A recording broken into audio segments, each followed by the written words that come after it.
Pinagpepiestahan ng mga tsismosang kapitbahay ang tungkol sa blind item mula sa isang entertainment website.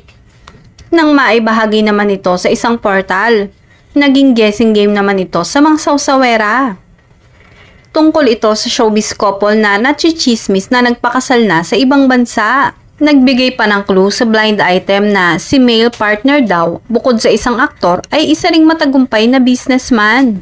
Dati rin daw may issue ito sa kanyang pakikipagrelasyon sa kanyang ex na sa ngayon daw ay malaki na ang level of maturity.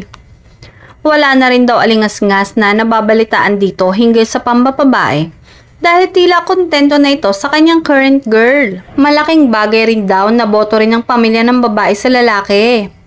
Tinumbok naman ng mga Marisol na ang tinutukoy daw sa blind item ay ang magjowang sina Kim Chiu at Paolo Avellino na nasa kasalukuyang nasa ibang bansa.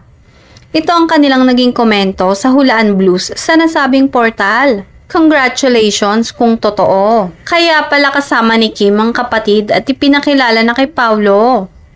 Congrats! Mukhang seryoso talaga si Paolo.